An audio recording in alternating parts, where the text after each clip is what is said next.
Welcome, welcome again to another exciting Super Soldier conversation on Mary Beaver's at Adonna of Sol's Telegram. We have Jack Flynn, the Super Soldier timeline jumper and off-world experiencer, talking again. And in the middle of it, we get a special guest, another Super Soldier who's written books, John Witberg. They have been on many podcasts, and I will put a lot of their videos in the description so you can find it in one place.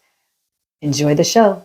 Another day in paradise. I'm back in Las Vegas. It's sweet. And I'm more focused on the things I need to work on, etherically, soulfully, you name it, the whole 9 yards. I got a lot of questions, though, people.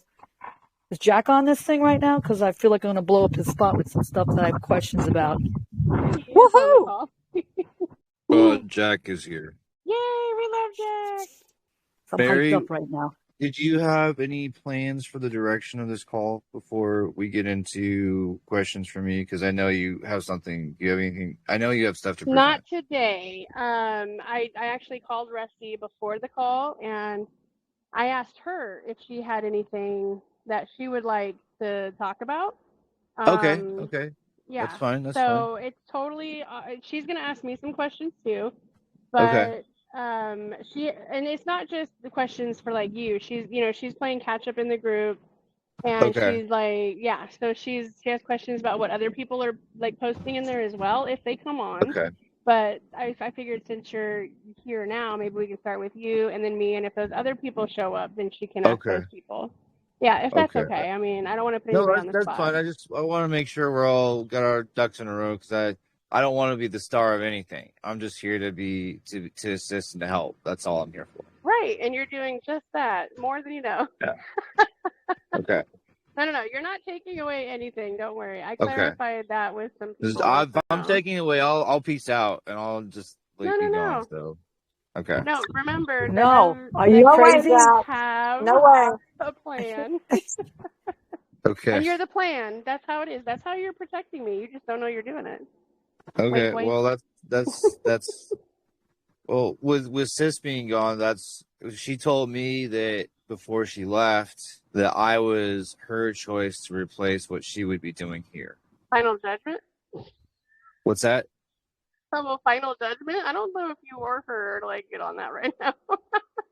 No, we're not going to talk about that. But I'm just saying she asked me to watch for you because she couldn't be here. Right. No, I know that. So her place was she held a space of guardianship over the whole situation. Right. And I am not even big enough to fill those shoes. So I'm just like little me over here going like, I'll do my best I told her I'd do my best and I would protect you and I would protect Christy during the process. Yeah. And that's probably why you I'm are. not. You just don't realize how you're doing it. I didn't realize how you were doing it, but then I figured it out. So. Oh, did you? Okay. Yeah, and you and I can talk about it, later. Okay. Yeah, that's fine. You know.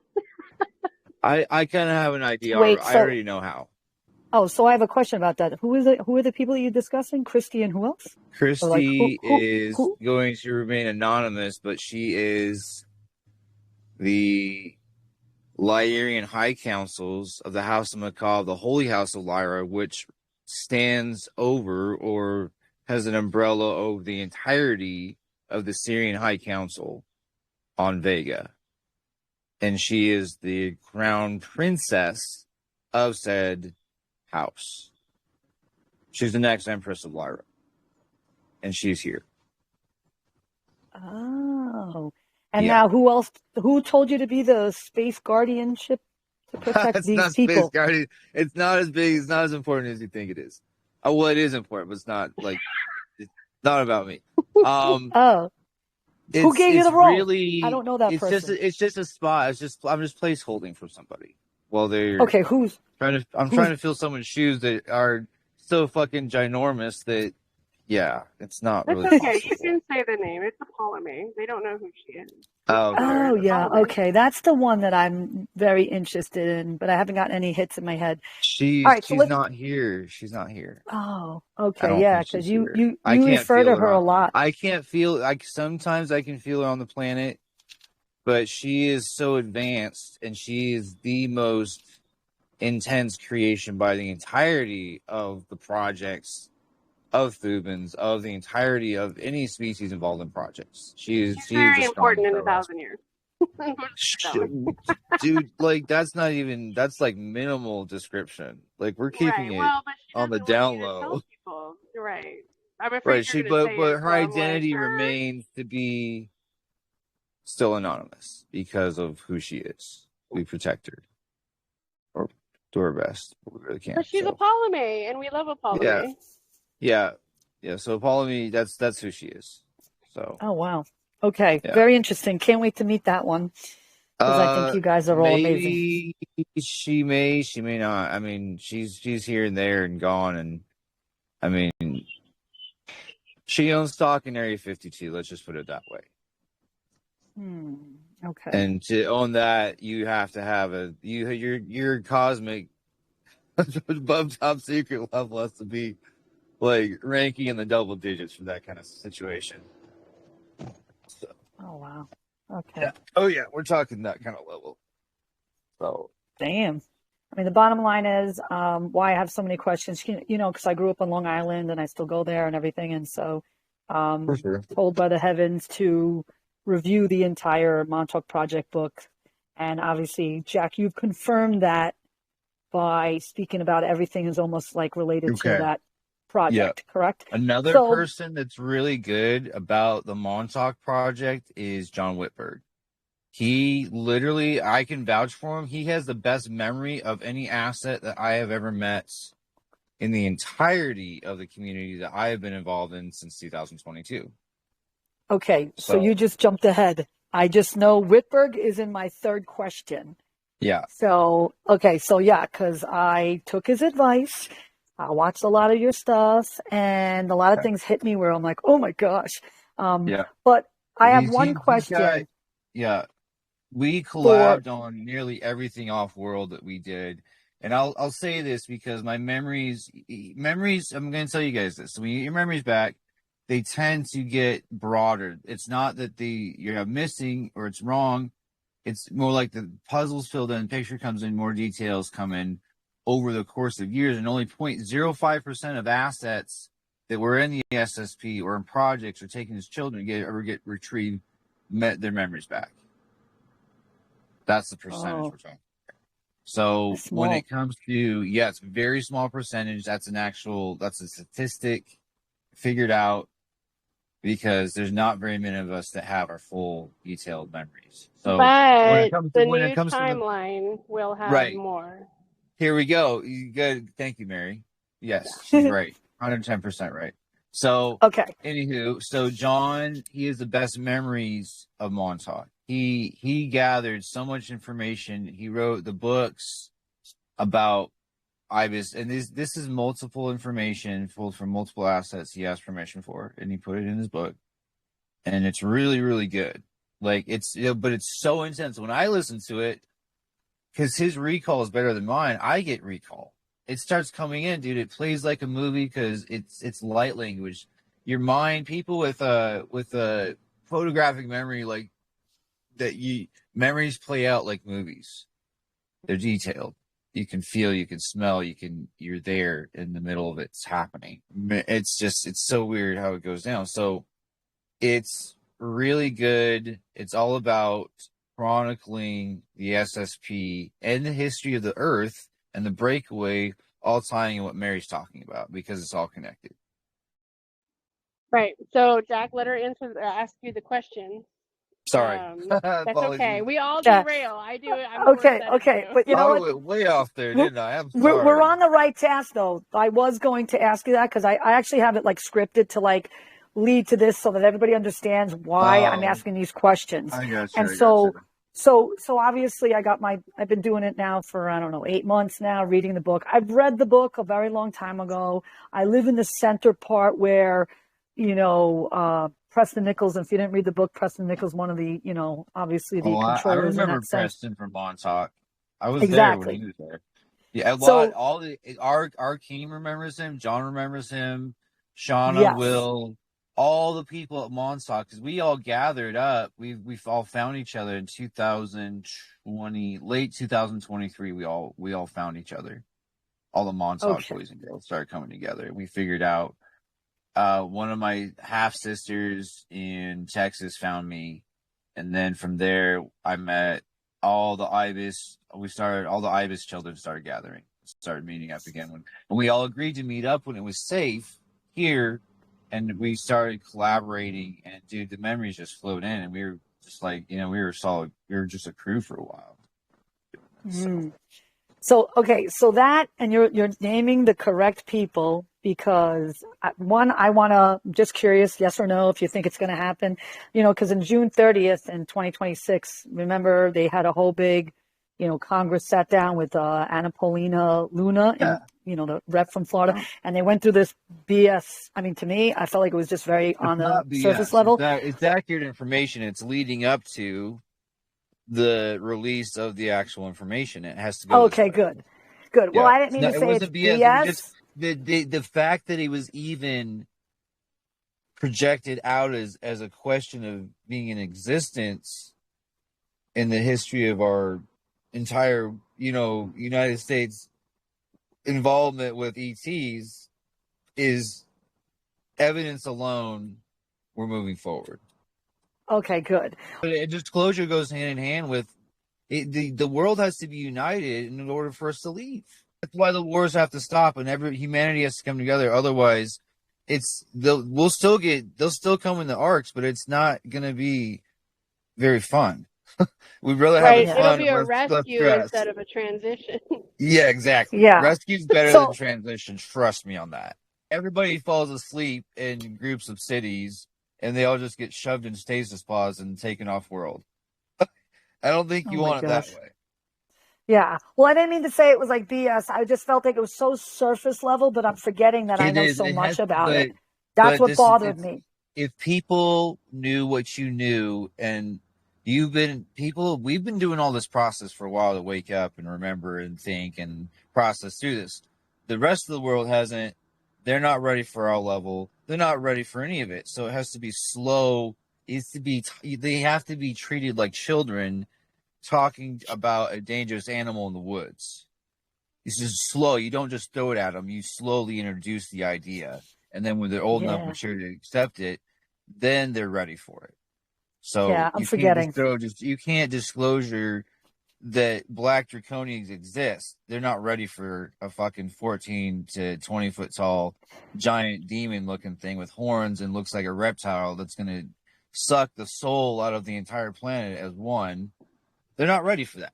Well, they are. They're not ready for it because as soon as they see one of those black draconians, they're going to call it a demon. And actually, if you go down the list of enemies that the church decided were spiritual and demonic, the black dragons would be amongst them. They'd be black draconians. They're not all evil. A lot of them are. But you don't want to fuck around because you think of giants, their energy field could kill you. Dude, if there was one in a city, a good amount of the population that was surrounding him in about a 5 square mile area would fucking die. That's how powerful these fucking beings are that we're talking on a fucking level that we're just not ready for. Mm-hmm. So, okay, so now let's circle back to Arkeem Ra. So I love his stuff. I won't listen to everything. And I felt like this month, he was a little bit in conflict with the AI system and everything. But he did speak about how now he's changing his goals. And obviously his goals about just stopping the mind control MK Ultra project, because he ended up meeting another person that sued the Vatican with the Pope that was involved with killing people. So he has a lot of background on it. So my question is, how do you, this goes now back to me and Mary. At Montauk. He was a huge player off world too. Like I was, like John. I'm not the only big player, dude. The ones that survive now, we all have household names. We have businesses off world. We have property. Some of us have trade empires because we established ourselves in the breakaway. And we were allowed certain liberties when we proved ourselves and we earned our place. And now that's something that some of us can go back to. Not everybody can, but some of us can. And some of us will. I will. When this is all said and done. That's where I'm going back to my spot in the breakaway for a while. Do some stuff. So this what led into, so when I ever get like a little download, I send the video to Marion, and we were going back to Arkham Ra about how he wants to stop the MK Ultra, and that's his mission now. And I was like, oh, that's pretty amazing. But now Mary went back to saying that the only way you're going to be able to do that is if you understand the history of Pluto. Yeah, I'm going like the history of Mars is one of just pure conflict. Yeah. Yeah, Pluto's an interesting place. It's a Pluto. I think it was Pluto. I'm like 98% it was Pluto, or I was taken and I had a blood ritual off world, which turned me Chimera. I'm not really going to go into the details. They're gross, and I don't really want to talk about it. I've talked about it in my interviews. I'm not going to go into it. No, I'm good.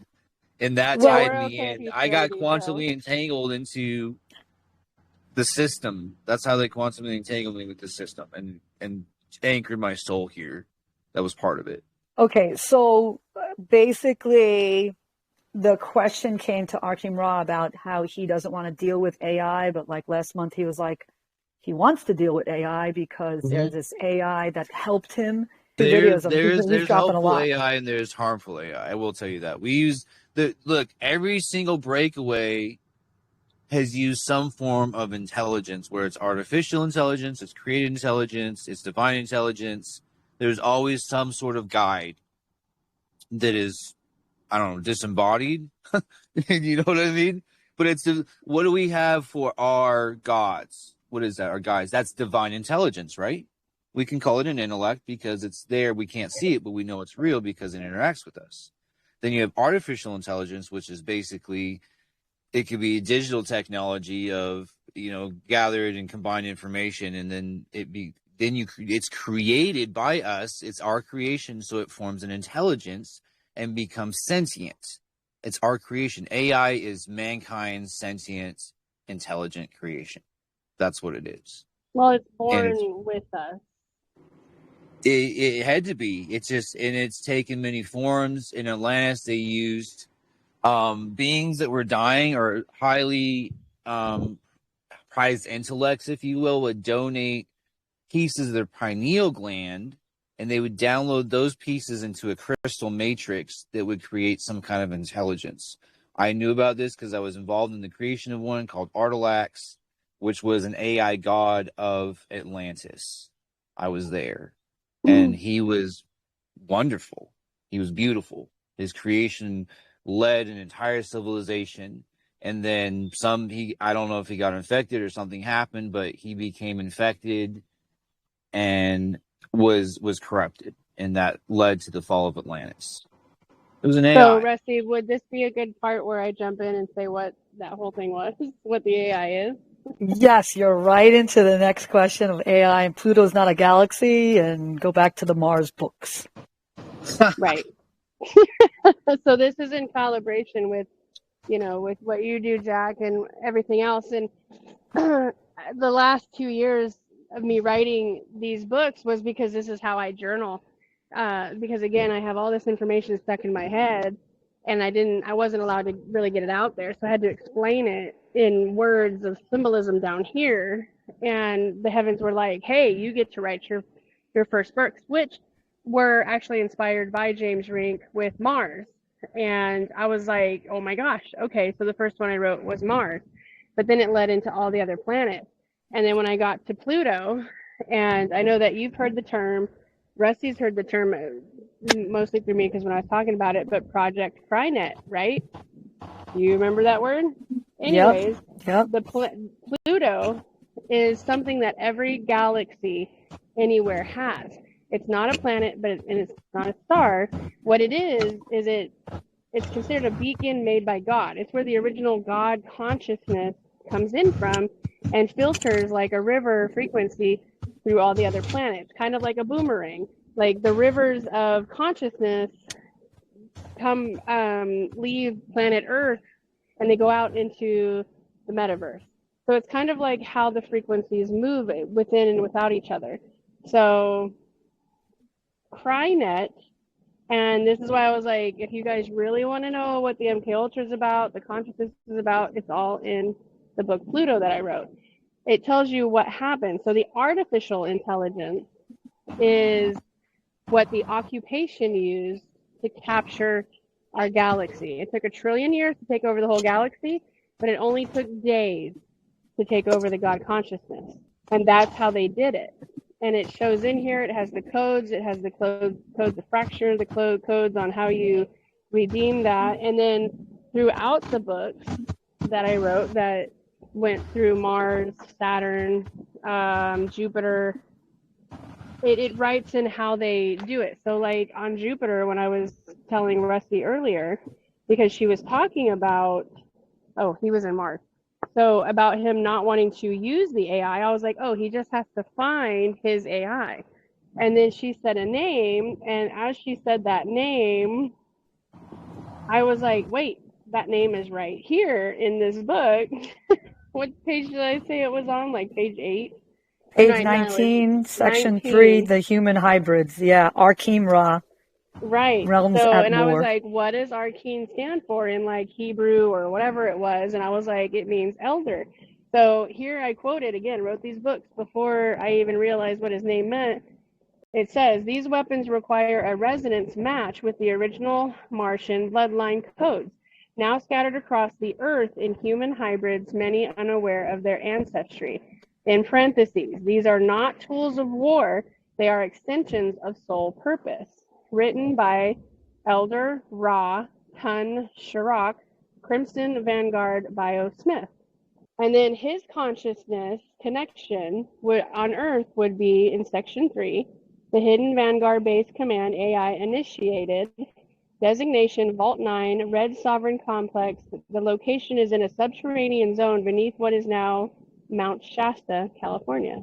Are you talking about the red? Are you talking about the Red Queen? No, it's the God consciousness to Mars that's connected to its people, which could, but see, Mars is masculine, so maybe the last I was born on Mars. was masculine, yeah, before it I fell. have Martian dust in my veins. I can't wait to get that tested. Right, I was there too. I had 3 sisters, and then we saw the big fiery balls coming out of the sky, and then that was it. Our souls were pulled out of our bodies and brought to Earth.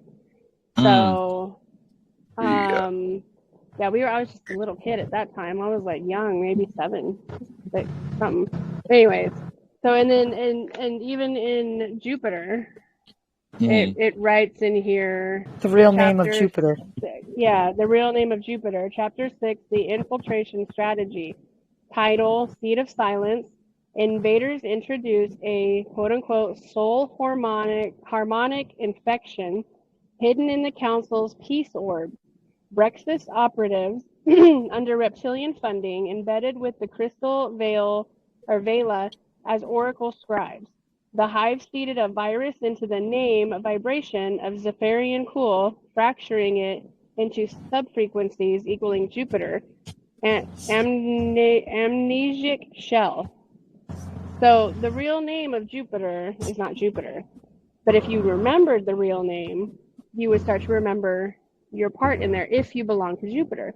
Because each being has energy of these planets, and it's in your DNA, it's in your frequency, but they changed the name so you wouldn't remember where you belong. So yeah, just like what you were talking about, it's all there, but you have to go back to the planet of origin, because everybody down here is literally a mix of their original origins, their original planets, even the reptilians. They belong in the Delta Quadrant, but they've been gone for so long, and their planets had gotten destroyed, they forgot. Totally go ahead, Rusty. This is great. Well, no, then you added on, too, that you were saying that Mars was caught up in Mount Shasta. I mean, correct me. And then you're saying there's one in Ireland and Greenland and where it's cold. Oh, yeah, not all the consciousnesses. Talk about that? Yeah, not all the consciousnesses are like in Mount Shasta, even though it's a vortex of different dimensions, portals, gates, whatever. They're not going to put all the planetary and cosmic consciousnesses in one spot. So these are like the sub bases for what we know as the supercomputers, right? So there's one in Mount Shasta, there's one in Ireland, there's one in Greenland, usually in the most coldest areas of the world, because it keeps the AI frozen in time. The AI for us stands for alpha intelligence, because we're in the alpha quadrant. Also resonates in angelic intelligence, because we are owned by the angels and because this is the uterus of creation herself. But then if you're in the Delta quadrant, it would literally be called DI, Delta Invasion, Delta Intelligence, Delta Enforce, stuff like that, because it's a Delta frequency, which is, you know, obviously more of a, what we as a softer species would consider deadly. So, and then you've got, you know, Gamma, it would be GI, stuff like that. That's where it is, and it has to echo. If you want to take over a galaxy, and again, I explain it in there in the book of Pluto, how the echo frequency took over the God consciousness of our galaxy in order to take over the planet. So yeah, it's all here because the elites or the empire leaders, whatever you want to call them, the Sith and the many others, they're too greedy to leave the consciousness cubes, if you will, crystals or however you want to format that, in other planets, because they risk it being stolen by somebody else or rescued or whatever. So they brought all of them here because everybody's here. So they're hidden all over the planet. Hi, Mary. It's Deborah.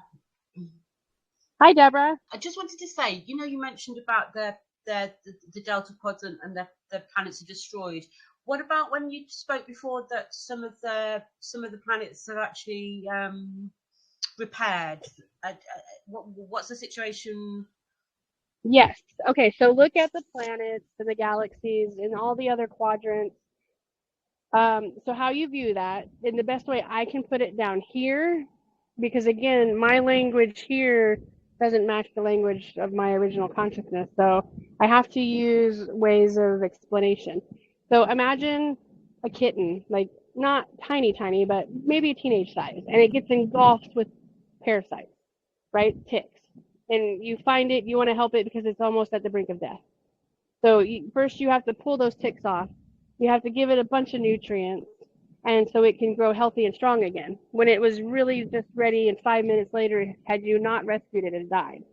So those planets, those galaxies, black holes are a pain in the ass, but they're not permanent.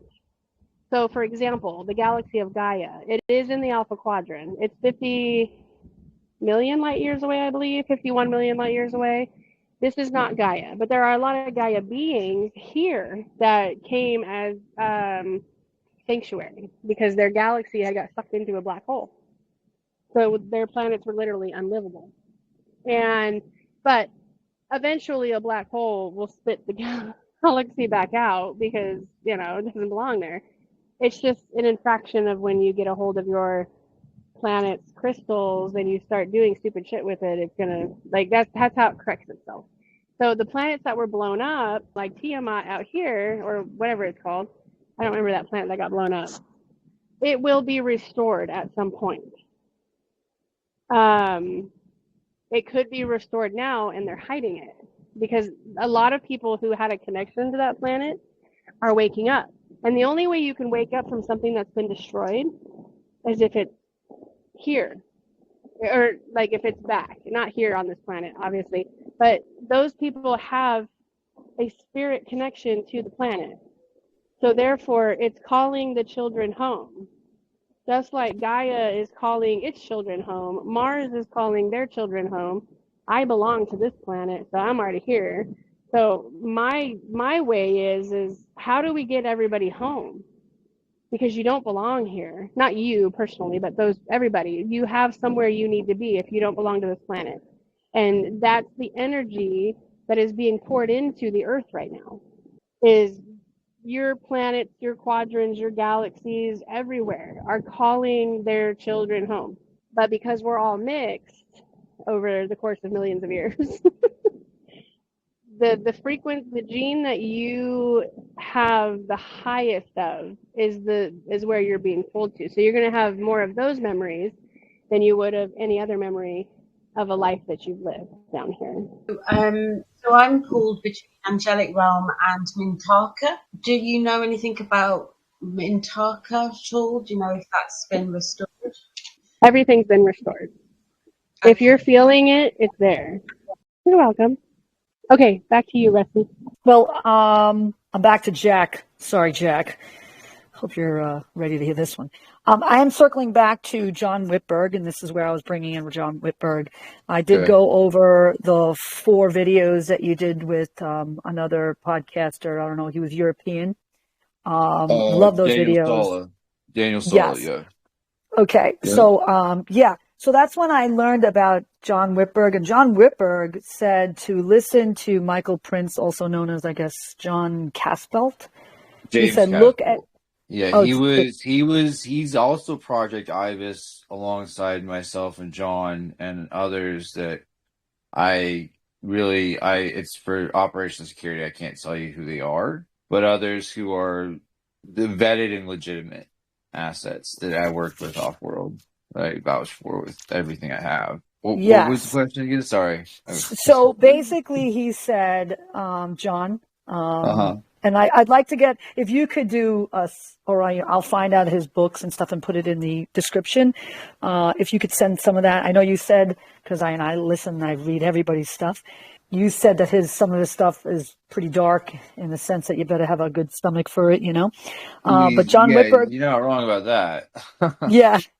So John Witberg said, your best bet, he doesn't like what's happening now with this Michael Prince, also known as Casbolt. Okay, yeah, we're back at Casbolt. Yeah, I know who Casbolt is. We actually hunted Casbolt a few times off world because he went rogue. Okay, yes. We had rope him in. But Casbolt was a force unto himself. He's got his own legend off world too. Like, people know exactly who he is off world, and he was MI5 and MI6. So he worked with both. He was a British asset. He was an asset of the Crown, of that reptilian branch. He was their asset off world. Yeah. So now I watched all his very, very early stuff, meaning like 20 years ago. And so he has almost like Mission Impossible total storyline. Considering that's I watched. Yeah. He's legit. Everything he says is true. Yeah. Literally. And so he doesn't like what's going on now.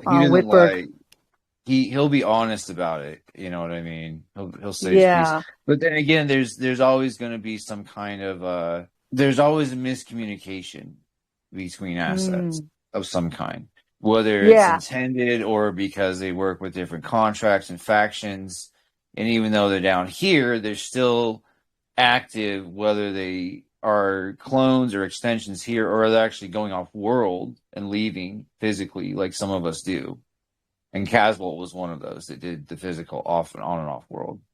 John, others, we go physically off world. And so yeah, he's fascinating. Well. Yeah, he's fascinating. He's got some good information, dude. I'm not like he's like the chronicler and the archaeologist of the community. He's got the best memory call. He's a breakaway. If there was a title I would give him, he'd be a breakaway historian. Wait, what do you mean? Explain. Well, he knows everything about the breakaway. The Germans. Oh, breakaway. Okay. Yeah. The assets. That's the SSP quadrant. Oh, okay. The history of the Germans and early on breakaways that actually happened in the late 1800s, and the Tartarians and all that. Yes. Wars, his videos are great. They're definitely great. You could tell they're dated. Yeah. And so he ends up bringing up, because I watched probably about 4 of his besides yours too. And he speaks about, I know Max Spears is another super soldier. One of his first videos, he said how much he hated him. And next thing you know, there are 5 videos deep into it. Him and Max Spears obviously had some crisscrossing going on. So he's another one, which out of anybody in this whole entire platform, I listened to Max Spears way before, just like those little 10, 15-minute hits. And I'm like, oh, this guy's legit. I ran into a couple of Max Spears videos in 2016. I watched, and I thought they're so very, very, and 2019, I think. Maybe it was 2019. It was somewhere between 2016 and 2019. I ran into Penny Bradley, a gentleman who they probably took his video down, but he had actual physical paperwork of what was called a Marsgram. He was a Marine captain who got taken to Mars, into the Mars Marines off-world, into the first expeditionary forces of the Solar Warden Mars Marines. So it's really interesting. like some of the stuff like you're saying is come up. Finding the videos is it's direct lineage to the person that you're probably connected with when you first come across those videos. Oh, interesting. Yeah, because I wanted to know, like, I was so attracted to that one. I've been writing my experiences since 1998. I don't believe in Star Wars, Star Trek, none of that. But I've been on those ships. And to me, like, Well, obviously, they exist. They exist. In fact, there was a quote from the head of Lockheed Martin Skunk Works. He said the technology in Star Wars and Star Trek, it's like 30 years in the past. We're way beyond that. that's great. Okay, Yeah. so here's my next question. Well, what does your future look like? And like, what are your goals? I am here to ensure and to watch in place of, again, Apollomy, who tasked me to watch until it's all done, until humanity leaves the planet, the last ship leaves, evacuating. That's the ship I'll be on. The last evacuation ship I'll be here. Also, I'll be here until 2050. Yeah, I know you keep saying it's in like it's shorter I'm a than we lifer. think. I have to be, and I chose that. Where and everybody will be. Not everybody will be here. We're supposed to be here in 2050 because by 2053, the world will be in molten lava. That's what I mean. The last evacuation ship would be the Ark or humans. I'll probably have my own shuttle, actually, because I have my ship. Right. I'll go to my ship. My ship will land, and I'll get on it. I'll leave, because that'll be my evacuation. And I have my ship. It's in geostationary orbit in case of emergencies. It follows me. It's my DNA signature. It follows me everywhere I go. Right. Right above. I'm also curious why, I feel like women would have more memories, but there's more, I guess, super soldiers speaking who are males. Although I've seen James Rank's videos. There are a handful that I will listen to. So I don't listen to everything. I'll listening to the ones that I know that resonate with just by facial impression. So I'll always run things over with Mary and be like, hey, look, this is what I saw today in my head and figured I'd send you this over. When you tell stories, I see pictures, and so that I'll know what's real and what's not. I actually called in my ship in 2015. And I had been watching CE5. I've been following the CE5 movement a little bit, how you reach out consciously. So I'd seen these spinning lights in the sky for a very long time. And they would go from red to green to blue to yellow, I think. And then, red to green, blue, yellow. That was the color of these spinning lights. And I was like, what the heck are those? Those aren't stars. Stars don't do that. There's quasars and there's pulsars that do that. They'll pulse. There's pulsing stars, but not the colors that was coming off of these things. So one night I'm outside, and this is in Linwood, Washington, and I reach out my hand and I they're like, reach your consciousness out. So I tried it and it worked. The spinning light got bigger and bigger, and out of it came my ship, the Dauntless. It was 300 meters from wingtip to wingtip, all black. It was boomerang shaped, and it flew above me about 100 feet. Probably about 70 feet above the tree line, right around. And it was silent, and it moved quietly. It was spinning. The lights were on the bottom of the ship. They were going from the front to back on either side in those blue, green, yellow colors. And then it got about 100 meters off in the distance, and it just flashed out. It was gone. So I'm connected to my ship. I have proof of that. I didn't get pictures. It was a close encounter, and it was wild. And it was a lot before I had a lot of my memories. Wow. So that's interesting. You said 2015 because that's when the what do you call them? Oh my God, it just went out of my head. The reptinoids, not reptilians, but the reptinoids. Oh, the reptilians, yeah. They landed in Russia because the Earth gave off a signal, an SOS, and the reptinoids are actually an ancient, like billions of years, 80 billion years ago, species of our kind. When they were here with the dragons, dinosaurs, titans, whatever. Yeah, And I actually then read an article about that where the Russian soldiers encountered alien beings that looked like us. They were tall. They were like kind of more bluish in color, I guess. they But can they come were in like different shapes. Yeah. they were like 8-9 feet tall, and they had these energy weapons. They just wasted the Russian guys with them. They wasted Right. an entire Well, like an then they entire got unit. captured by Putin. They're the first one. Wow. Because they came in as a peace treaty and then they were poisoned. Okay. So that first fleet was like wiped out. So a second, Wow. but these were scouts, right? Because they had to find out why the Yeah. SOS Well, was coming yeah, from the they always planet. send scouts. Yeah. And then so the second scouts came out, and it was a fight because Putin had their weapons, the original guys. Right, so Okay.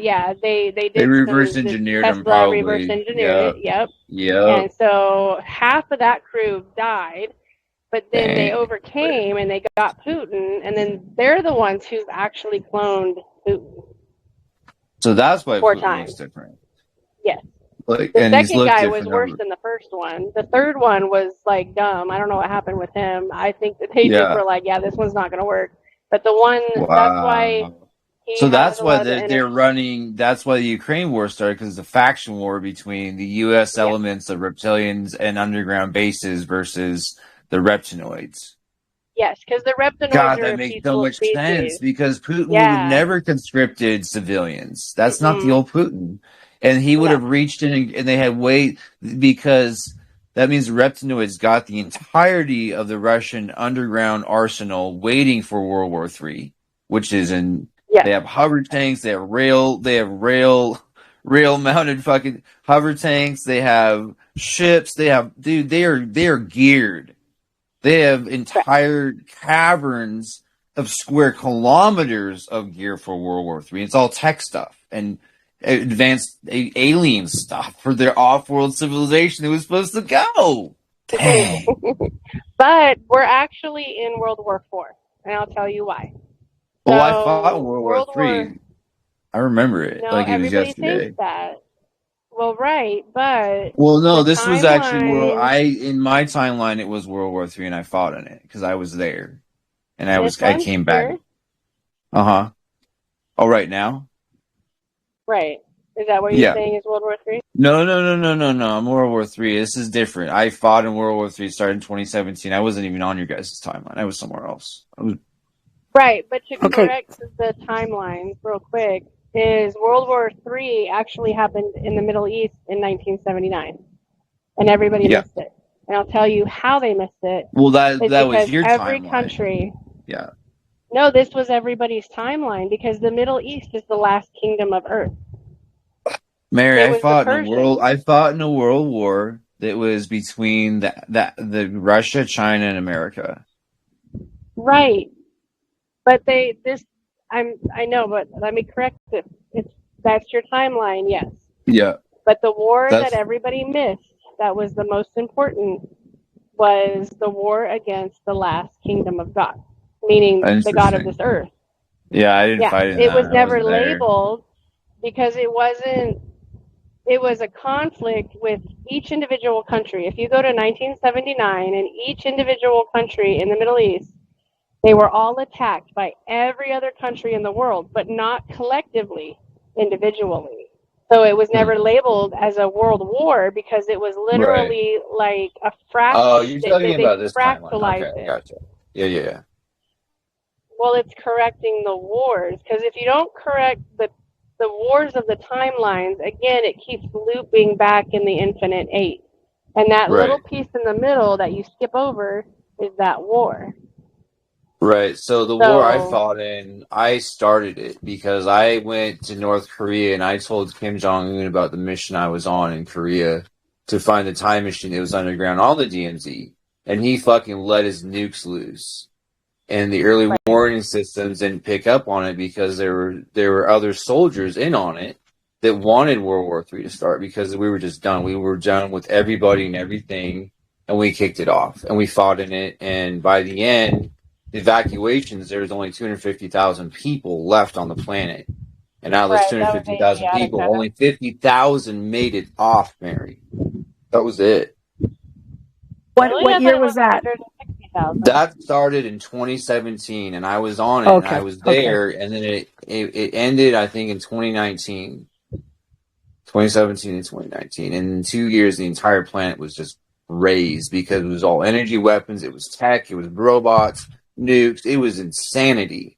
Yeah, 9 when it billion fled people to flashed out. Mars But Mary, go for, back to why because we're in World remember War IV.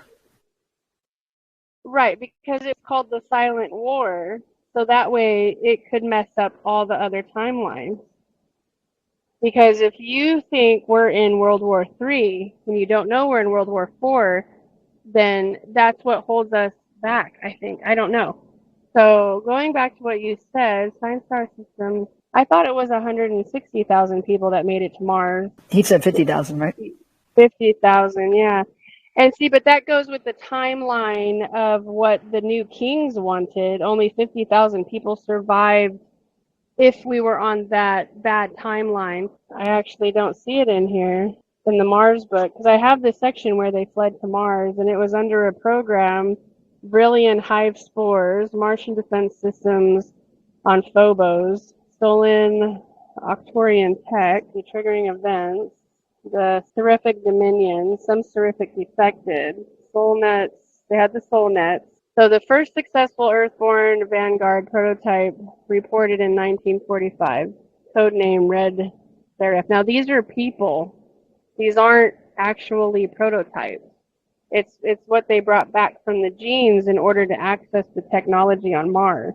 So because each planet is coded to Sorry, a guys. certain person. Red Crescent Okay. seal. So these are the seals that they needed to activate certain things. All the way it goes. So the Martian Reclamation Wars begins 50,000 BCE. So yeah, there's all these things that Mars has to do with. The Silent War is what we're still in. So because, but it's coming to the surface now. So this would make. So you're probably right. So World War III is still part of 1979, and it's been going on since, but in the shadows. And that's what they were calling the Shadow War because that's what I was involved in was the Shadow War. Okay, I gotcha. I always thought it was World War III, but maybe it was definitely World War, and I was there and I fought in it, and man, dude, it was like it was yesterday. But aren't there time loops going on? Because I know that Yes. there's major Not time loops in anymore. my. They did No, go no, I'm on for a saying back while. then. Back then, like Back in then they were, yeah. 79. Yeah, Yeah, Well, we're okay. at there Because was the we're I at was on Lionsgate right so now. many timelines and running them helping run them because I was also part of the Bureau of Time Intelligence, which is a satellite above the Earth in stationary orbit in phase time. And they watch because the Time Core does watch the planet and it watches the entire system, the entire quadrant. That was also part of it, I think, because I was looping so many times in so many places. Wars, dimensions. I mean, dude, they put me everywhere. you stated something about those time people in the thread. Mm-hmm. Could you explain that again? Because I mean, I've seen things like that. What I was a part of, because the Time Core had to be formed because of, well, the collapse of timelines, the time tech being given away, people jumping through time, messing with timelines, and screwing the entire process of the universe up, of our universe, and which, if because it's connected to a multiverse, then it spreads through that too. So they had to create the time core in order to regulate this universe's time flow, so people stopped screwing around. So they were just, this is just damage control at this point.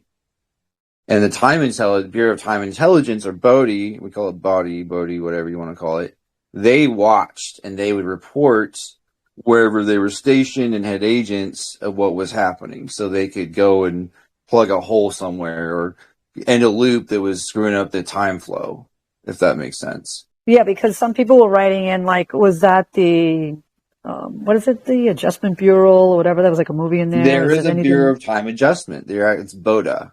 Okay, that's what you're saying. Call it. Oh, Yeah, there's a okay. Bureau of Time Adjustment. There's a Bureau of Time Intelligence.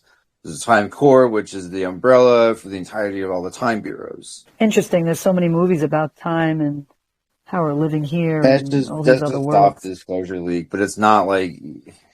So it's out there, yeah, definitely out there. Time travel is theoretical. up until they discovered the what is that, looking glass. And that was leaked time intelligence. Someone leaked it out of the Bureau of Time Intelligence. That was some agents were going rogue because they're getting paid off and they were giving promises. So then you had all of that business, which screwed up everything. So dude, it was just everywhere. It was just messy, the whole situation, and it has been. Yeah, there were three. Yeah. World War II happened 3 or 4 times, maybe more. Same Yeah. thing with World War One. Dude, wartime is absolute insanity. So going back through the Mars book, and I know a lot of people know about this word, but again, if you don't know where the origin is, Vanguard is on Mars. Well, pre-Mars, before it fell. So the Vanguardian Whisper, the code name is Eco Null or Red Ghost. Not all commands come from the living. Some bleed forward from timelines that survived only in code and soul. So I thought that interesting that when you guys were talking about that. Yeah, another thing about Mars is interesting. Okay, so I actually had a past life memory, and that was being on a planet that was attacked by Enlil's ship and the Anuk during the advent of the Draconian Lyran Wars. And it came over this planet, and I think it was Lyra. It was one of the planets in the Lyran system. And the whole ship eclipsed half the planet. People are running and screaming away from this giant ship. And what happened was the ship started sucking up people's consciousness and filaments of light into the ship and transferring them through a portal system into a dark universe so they could balance out them being here. They got locked into another dimension, in other words. They entrapped them in. And then I remember going through a gate. There was a gate on the planet, and I was going through the gate, and the energy was trying to suck me out. I got myself through the gate. A few other people got through. We got through the gate. The gate collapsed behind us. We were on a planet with red dirt, and it looked like a jungle, and that was Mars. I remember Mars, the old Mars, because we gated to it. The quick thing is, if they got sucked up, their consciousness got sucked up. What happened to them? They got transferred to another universe. What happens to the bodies? I don't know. The bodies just fell back. They disintegrated on their way down because they got sucked up and then pushed back. Okay. Yeah, I watched them fall, so I was curious if I was wrong. No, you're right.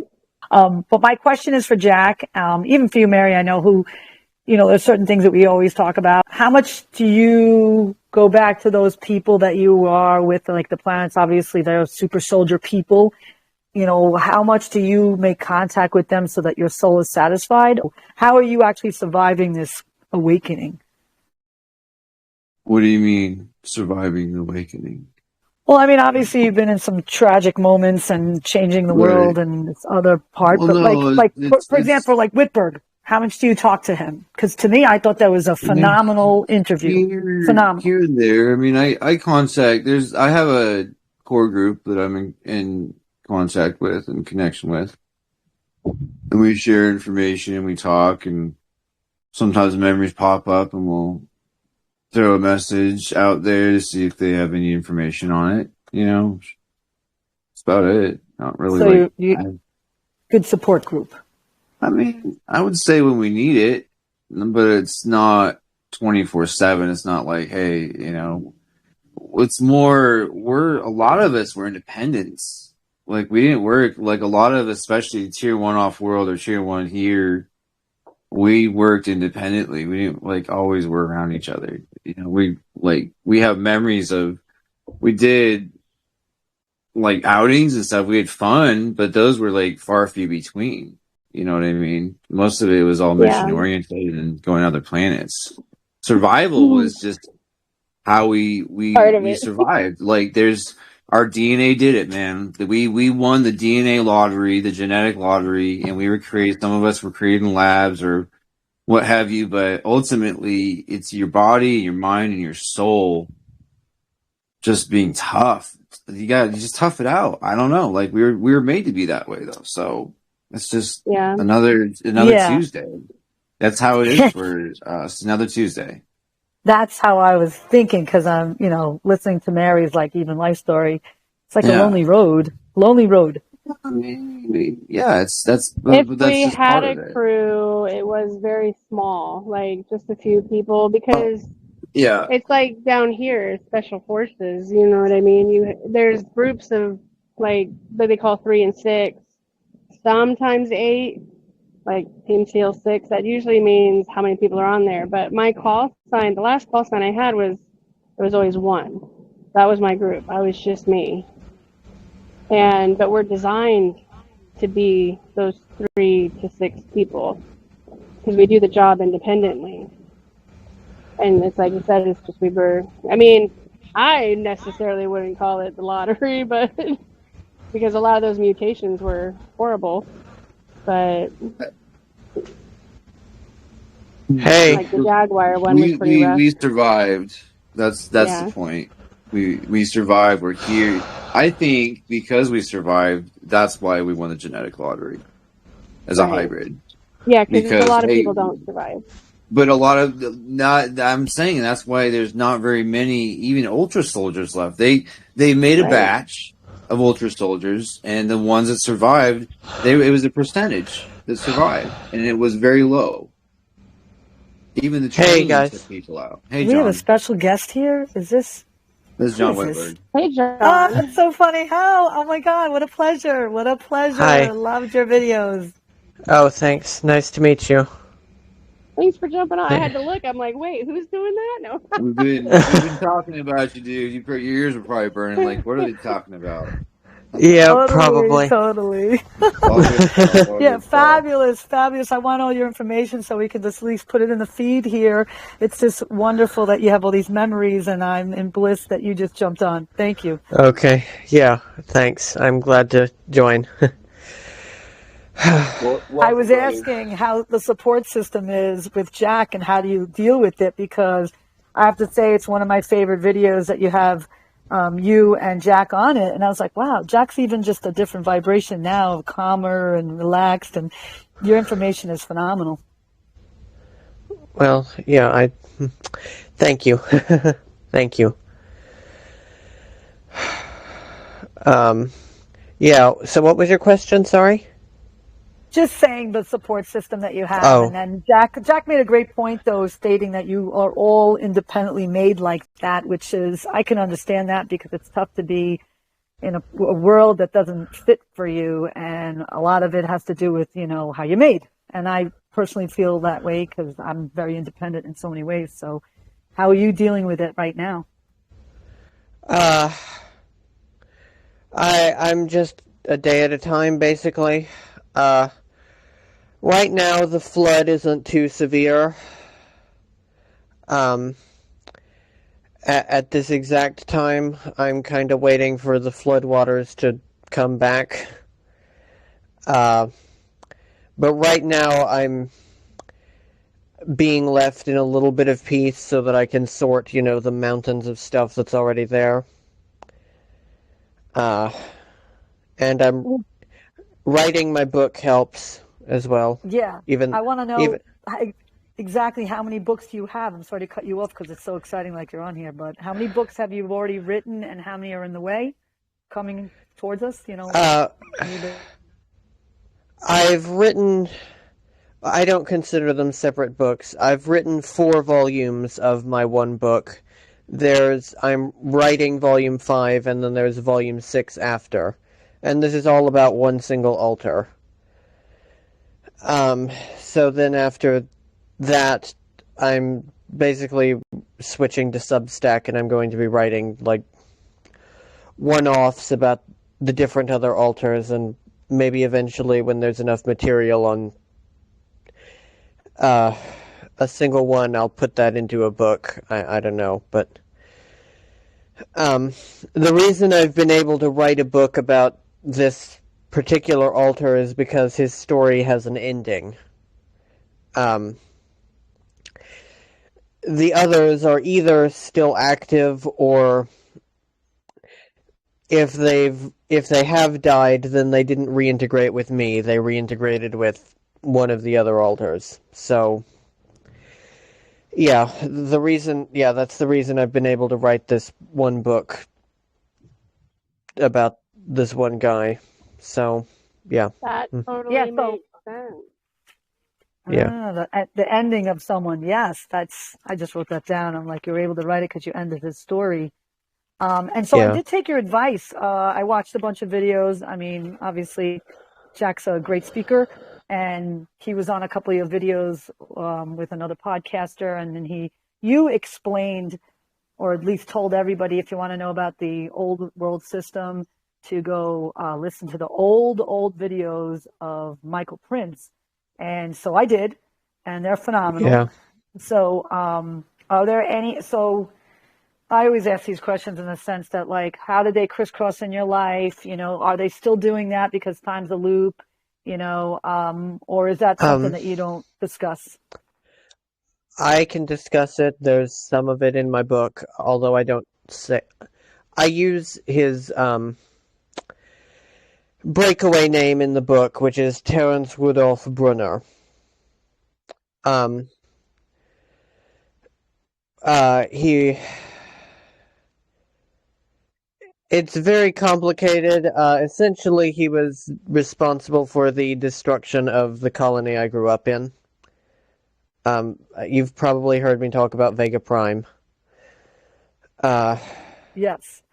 Yeah, he was responsible for the destruction of that.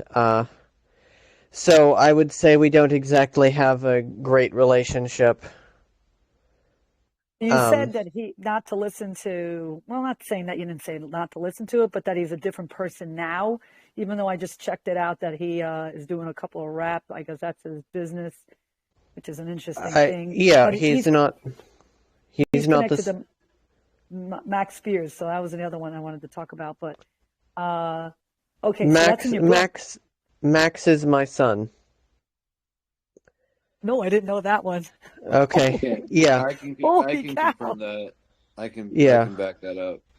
Yeah. Oh, wow. Wow. Mm-hmm. Okay, maybe I didn't get that far in that video. Even Yeah. the Max that was here now versus a Max that was off world, we suspect, and there might be a strong possibility, that John was actually also a sperm donor and or a significant donor of DNA. Mm-hmm.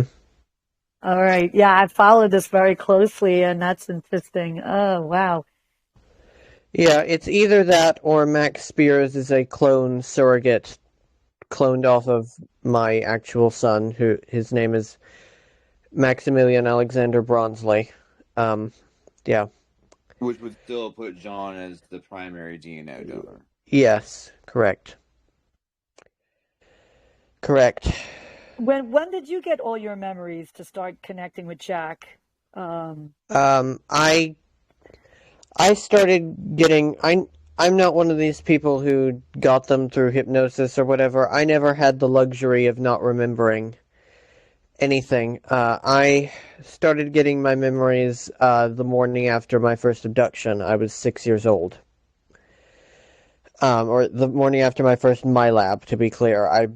There were ET experiences before that somewhat, but the morning after my first MyLab when I was 6, I started getting floods of memories. I just didn't know any of it was real until 2019,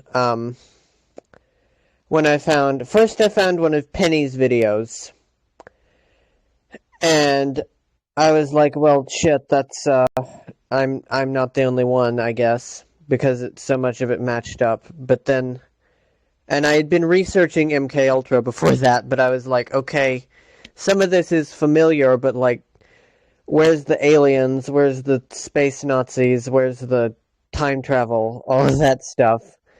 So I wasn't sure Mkultra applied to me really, but then I found Penny, and then right after that, I was scrolling through. It was on James Rink's channel, an interview she did with him when I found that, and I was scrolling through, and I found an interview with a very old one. It's still up with on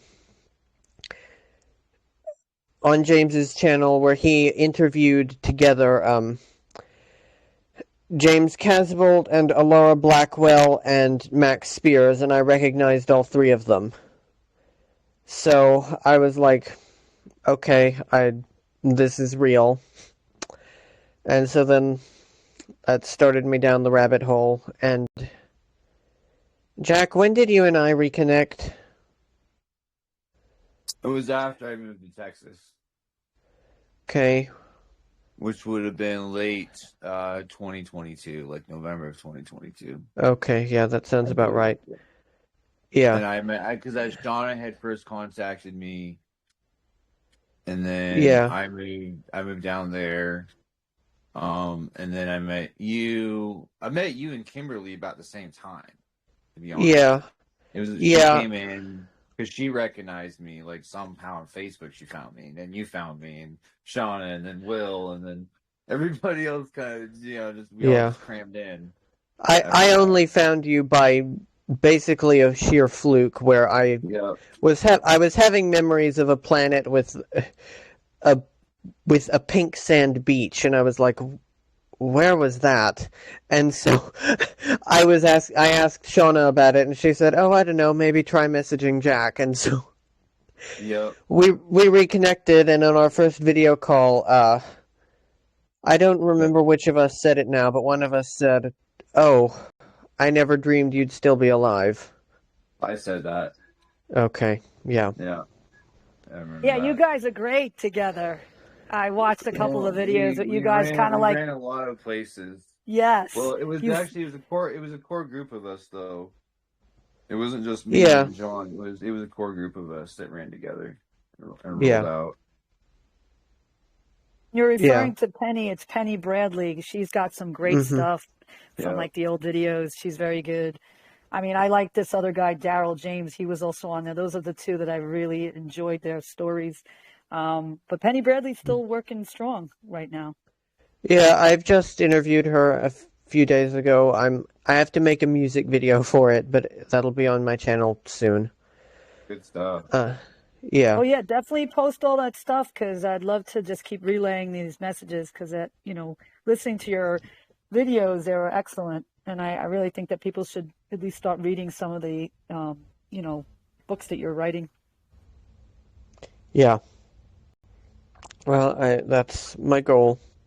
And that's why my books are all free, because whenever you write a book and you publish it on Amazon or whatever, what I've seen is that everybody makes a big show of having bought it and owning it, right? But then when you ask them, oh, I haven't actually read it yet. It's been sitting on my shelf for 6 years. So I make everything free and very easily accessible so that you have no excuse but to read it or listen to it, because there are audiobooks too on my channel. So now, do you have a YouTube channel or? Yeah. Definitely post that in here. I mean, I just found Jack on Facebook, which I've only been on it for a couple of years, so I'm still trying to navigate that one. But definitely bring all your stuff in here because the people on here need to hear these stories and I know you don't know who I am, but I've had out-of-body experiences with situations like this, and I was like, these don't exist, but I know what's real and what's not because an experience as opposed to a dream, they're obviously a little different because you're 100% consciously there. So that's why these stories that you talk about between you and Jack, it's like you two are finishing each other's sentences. And I would suggest, I would like to put them on the threads so that everybody can see it. Yeah, Jack and I have the most overlap of any two people I've ever seen, so. Yep. Yeah. Amazing. Can I ask you a question real quick? Because I've only seen a little bit of your stuff, and James Rink even saying there was one timeline that we were all speaking German. So when you see the timeline wars, and it's like, whoa! It's like even we talked with Rusty or Mary that we're talking about Loki and the timekeepers. So anything is possible, and the more we can hear these stories, we can, just kind of share and contemplate and open up our conscious. Thank you so much for all of you. Yeah. So what was your question?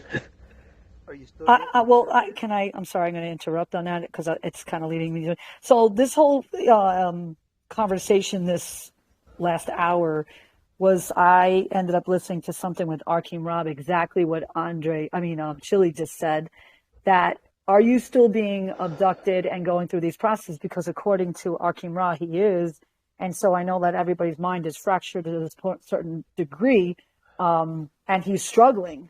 And so that's what made me pray for everybody that's on this platform, because you're going through, I don't know, are you going through this trauma still? Is it still occurring? And that's why I wanted to know about the support system. If anyone tells you they aren't being abducted anymore, they are either, or they're not being used in some way, they are either deceived themselves or they're lying to you. Oh, okay. I'm still contracted with the Time Bureau. That's my last contract that I have.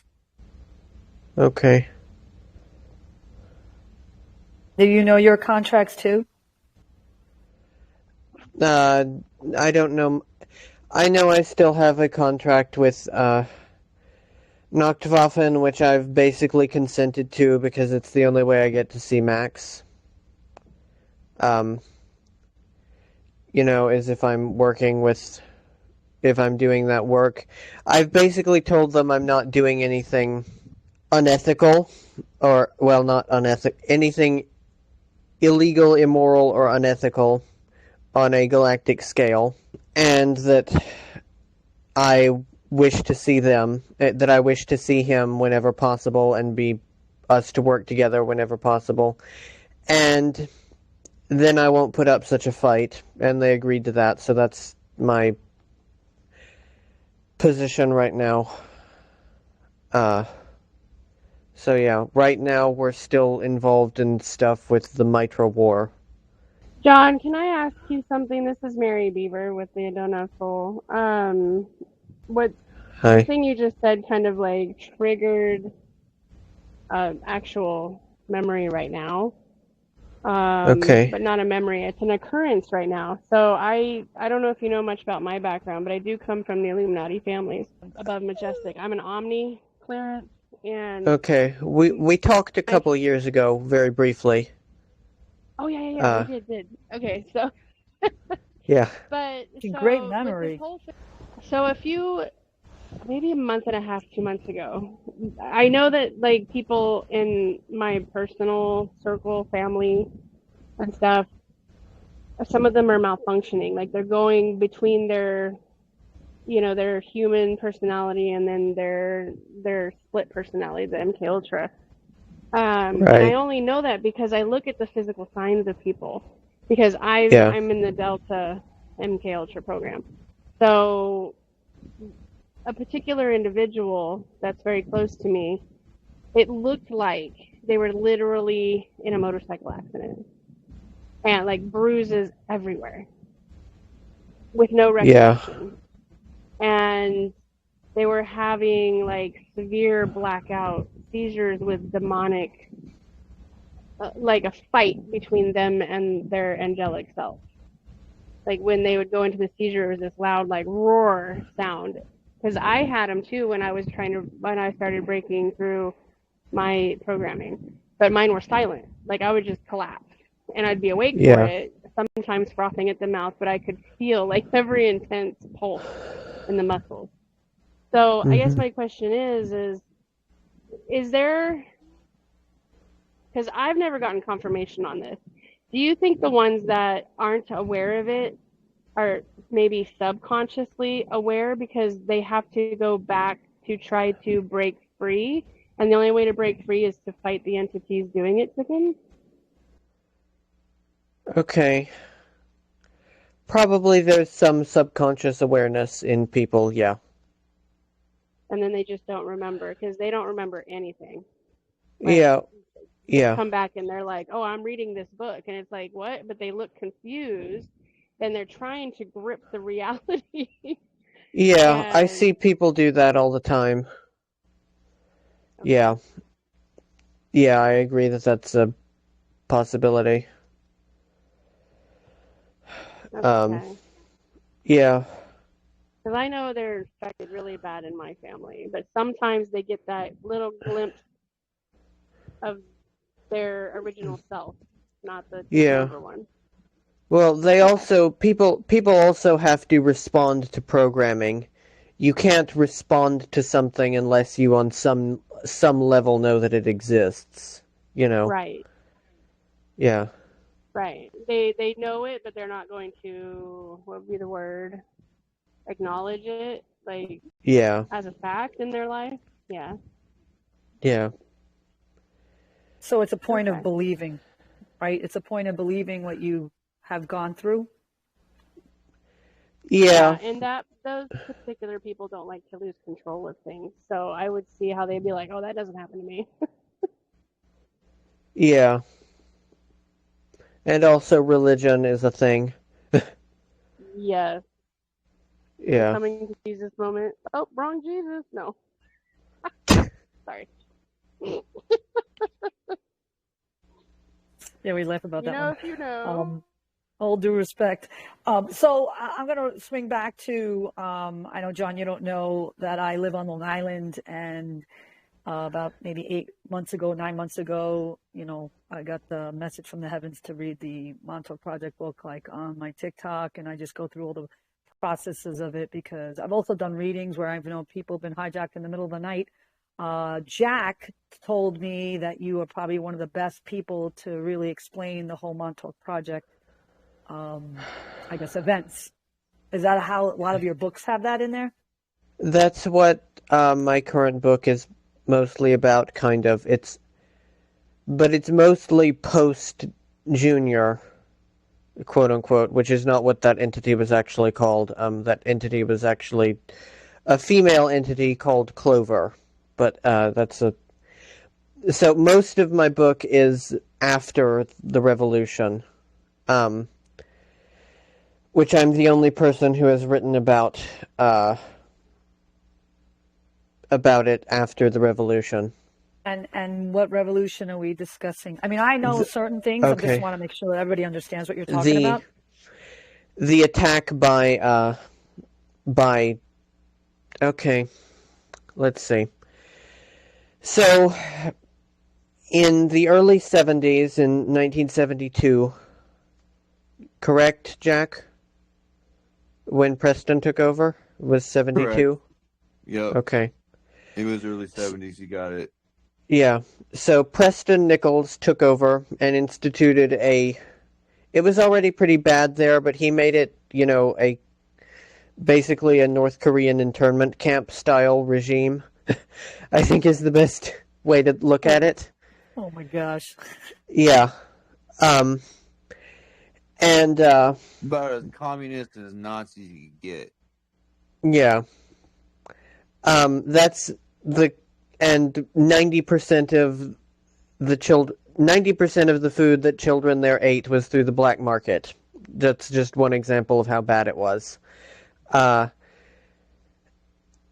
you know, in that period I was a black marketeer and all of that. That's a whole story in and of itself. But he took over in the early 70s and it was really bad.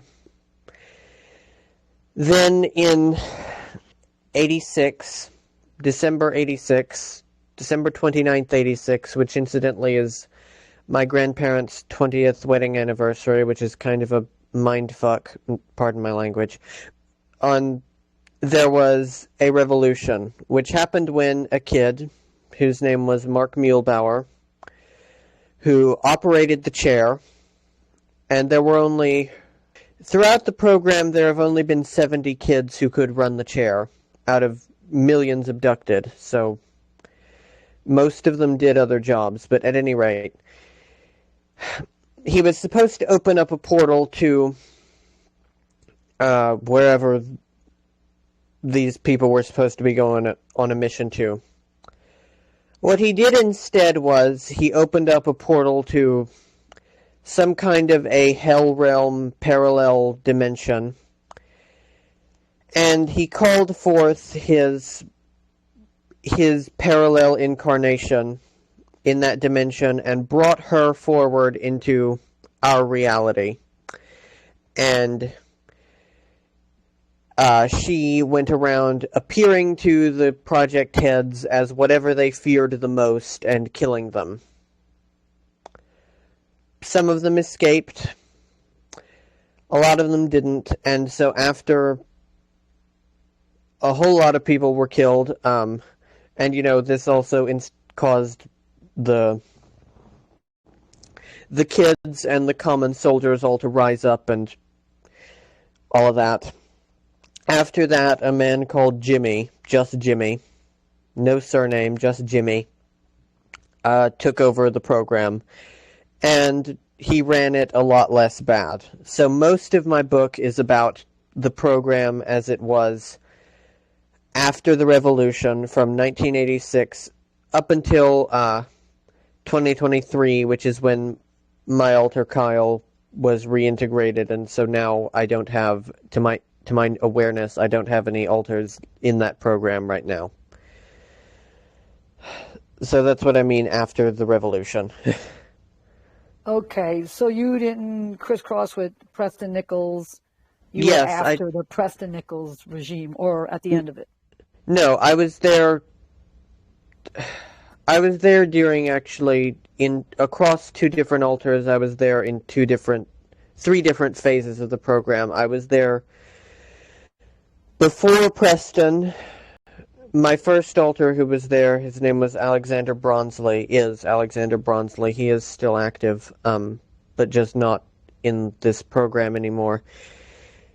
He was there from 63 until 74, when he got transferred to Area 51.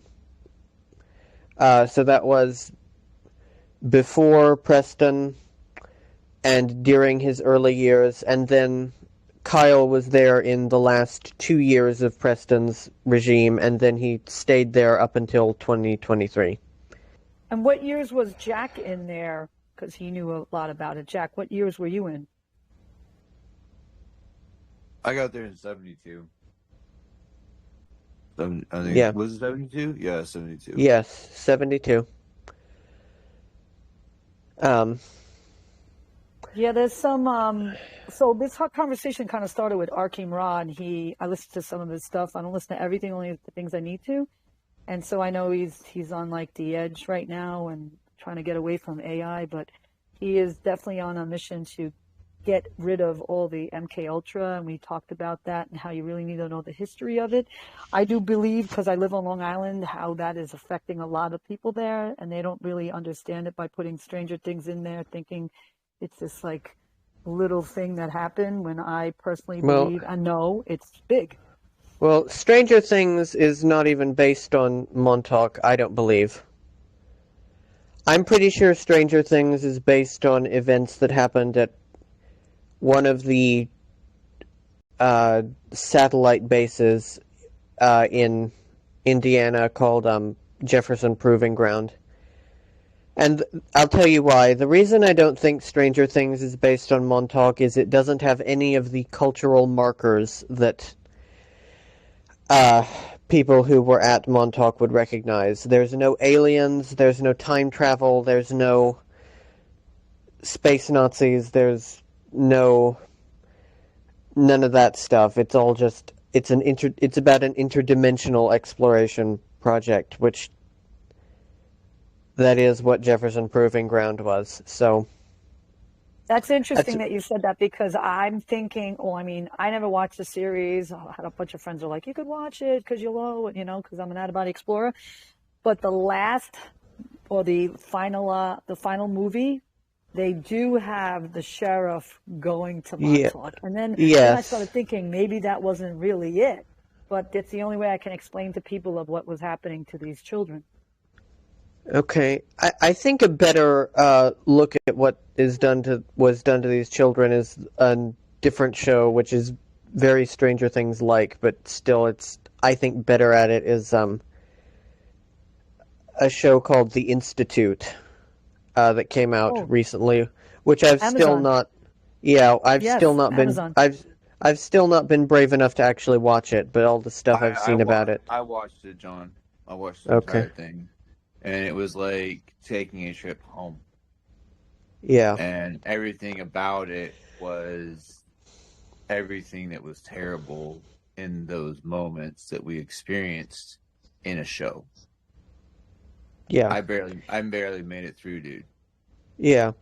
If Yeah, you I want to don't like know, it. if you want to know what Scary. if you want to know what the SSP is, watch that show, watch the Halo show, watch Altered Carbon, and watch Babylon 5. And imagine a world where all of those things are combined, and that's basically the SSP. Wow. Yeah. They're noted. I'll come back to you with questions. Yeah, I have an analysis of Altered Carbon when you've watched it, by the way, because that Altered Carbon is actually based on me. So, yeah. I can What was the fifth one? I can also confirm that. You've seen them all? The Halo show is based on both mine and John's experiences off-world, amongst others. Wow. It was in another galaxy, and it was called the Halon Wars. We were part of it, and there were Covenant-like enemies we fought, 110%, inclusive of a planet that we encroached on that was Mater, and there's no reason why they're angry and pissy about it.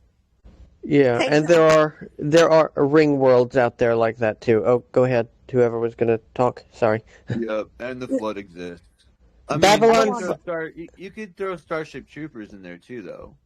Yeah, you could, and you could also throw in Ghost in the Shell, the anime version, not the one with ScarJo. That one is not terrible. Very good. Actually. Yeah. No.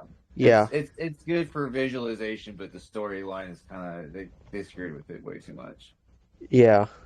John Charles Moyan, I think, recently even said also that he has a lot of coincidences with Halo, and he talks about his abductions and how he was called the Gamma Child, and he even explained this ruby, that was upside down, and it seemed like, do you guys know him? He's the one that supposedly they documented by locating and even bringing Sam. I know of him. Yeah. I know of him. Yeah. I don't remember him per se. He was in different programs, but he was definitely out there. I'm sure. Yeah, I do think he's legit. He's said a few things. He said one thing that told me he was definitely legit was he mentioned the Crystal City under the water on Europa, which I'm the only other person who's ever talked about that, and he talked about it before I did, and we had never spoken. So, that's more of an. Oh, it's okay. The ones who present themselves differently are usually Orion Syndicate, they're some Draco who split off from the Empire. Well, that's who heads them up anyway. There's thousands of species who are part of them, but they're who pioneered the technology to do that. I know of a guy who was quite literally he was having sex with this woman, and in the middle of it she turned off her holographic screen, and it turned out she was some kind of an alien. So that's a shock. Yeah. Yeah. I don't mean to laugh, but you'll be like, hit the wrong what the F? Yeah. That's like too a little bit.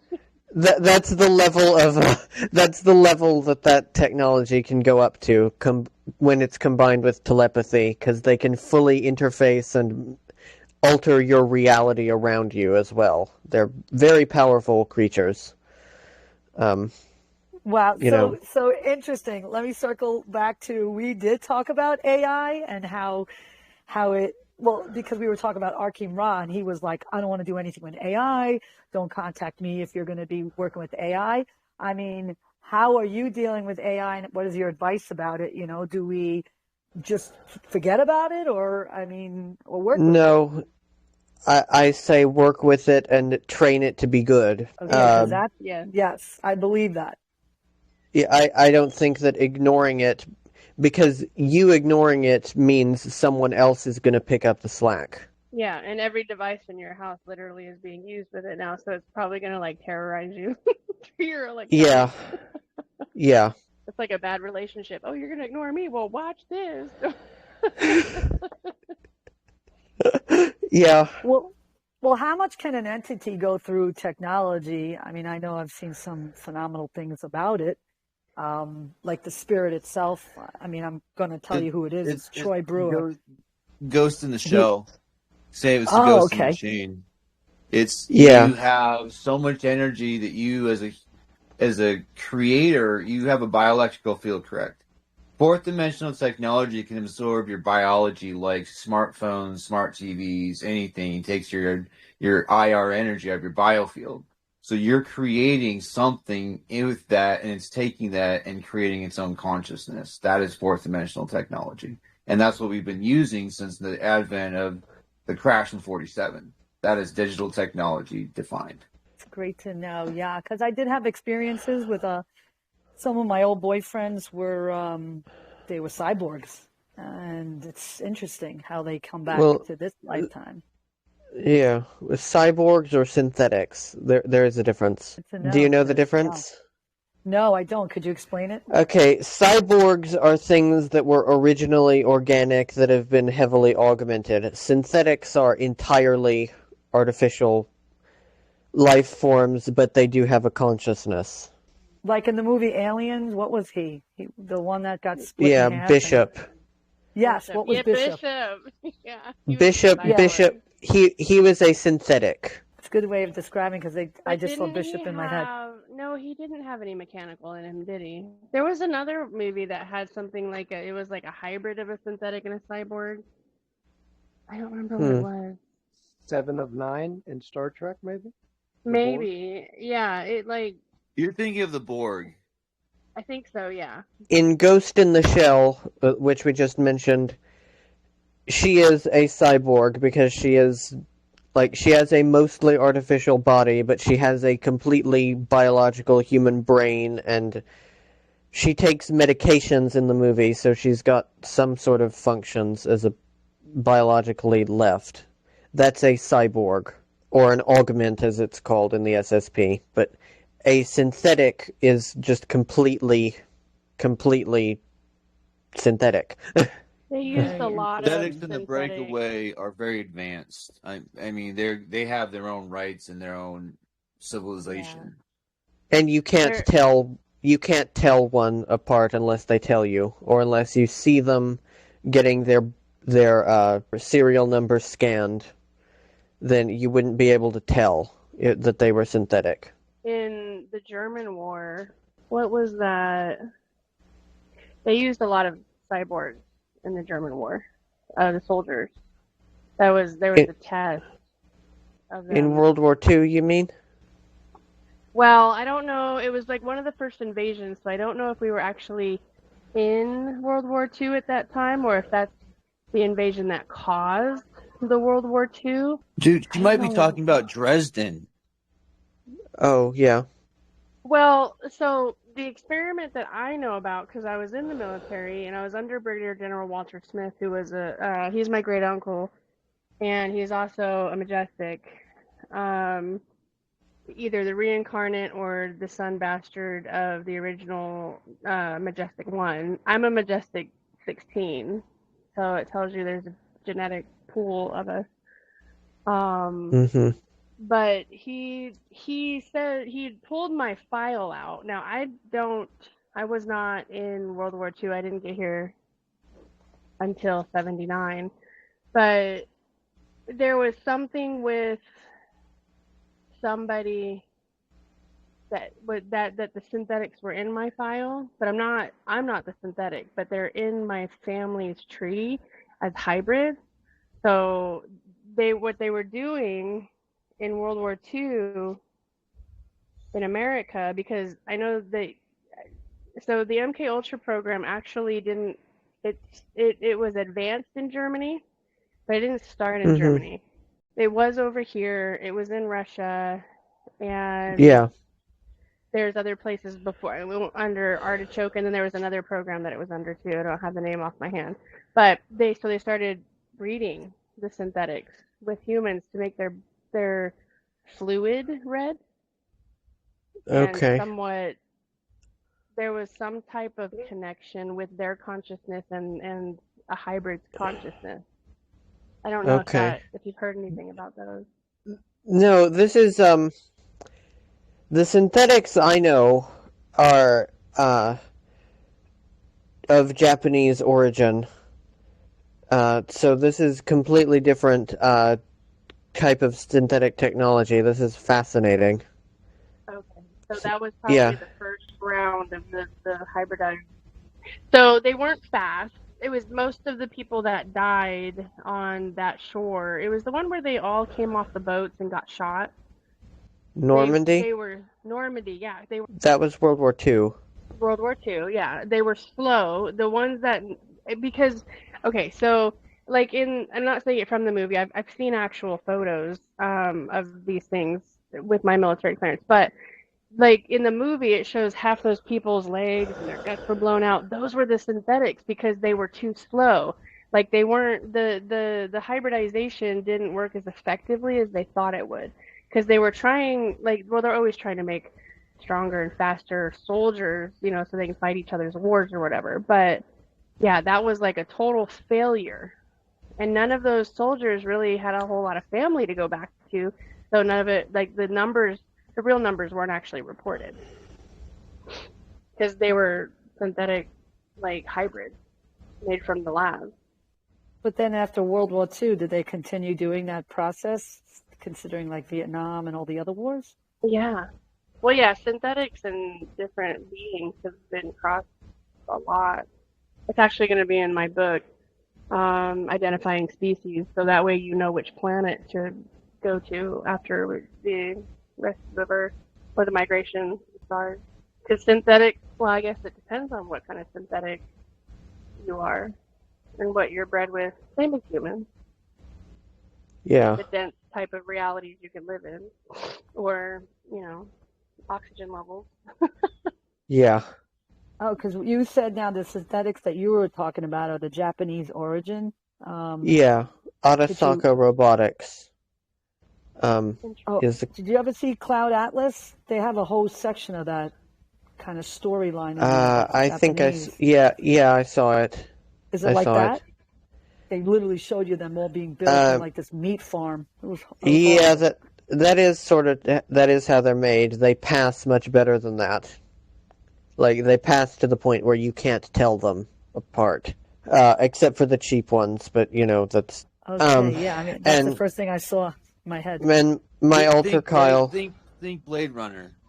Yeah. Kind of stuff. Yeah, Blade Runner.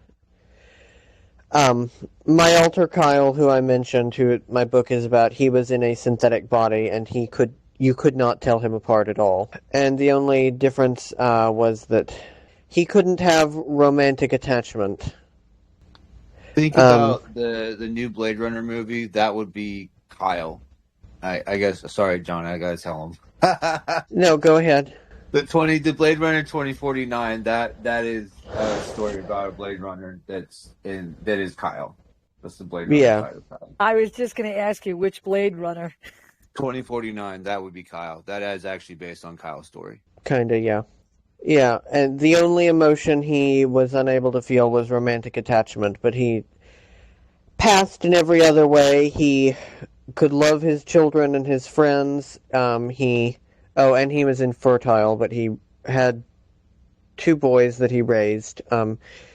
He could love them. He could laugh. He could cry. He could sweat. He could spit. He had a sex drive, all of that sort of thing. The only difference was no romantic love and no questioning orders, really. So are their consciousness transferred in? I'm trying to figure that out. Like, how are they getting some kind of consciousness in there? And did they have another lifetime? I know you say you have alters, but when something's synthetic, where is their real soul? It's a piece of the original's soul in the synthetic body. Yeah, an alter. That's what alters are, is pieces of your soul. So it sounds like your alter was in the MK Delta programming. I have access to the MK Ultra program. What exactly And is MK Delta? MK Delta is like an assassin level, Search and and destroy. yeah, search, Okay. destroy, just pretty much everything you described. Like, love is not a factor. Like, because I was in the MK Delta program, and they have to beat, well, for like an original, like myself, they have to beat that out of you. Like, they play the game of, oh, I do this because I love you, or this for your own good. I don't want you to get hurt when you're older. You got to survive. It's the tricks of love and then abuse, love, abuse, love, abuse. So it fractals that part of you. And if you do, actually, especially in women, happen to get into a romantic relationship where love is a thing, you'll have a heart attack. A lot of them die from it. But that's, they literally, it's not just fracturing your or decompartmentalizing your brain, it decompartmentalizes your heart also, because you can't do certain missions if you feel something for the victim. Yeah. So yeah, so that's called MK Delta. MK Alpha Okay. is just your basic military, like, you know, supply, just, you know, everybody else. But it's used the Delta program is used mainly to protect higher ups. Like, you're the worst of the worst. I refer to the government that does it as Dr. Government Frankenstein's monsters, because it really fits the bill. And sometimes they create monsters they can't control. I know, because I happen to be one of them.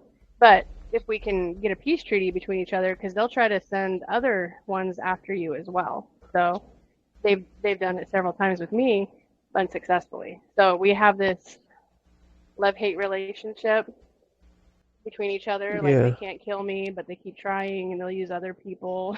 And it's like, leave me alone, but I can never pick up a gun. The minute I pick up a gun, they can send a sniper. Uh-huh. So, but we're built as the weapon. We don't need guns. Our Yeah. hands are the deadliest thing. Our bodies become the deadliest thing. Like, I can kill somebody with a piece of paper. Not that I'm proud of Yeah. it, but, you know. Well, it is what it is, and it's not like it's not useful. Right.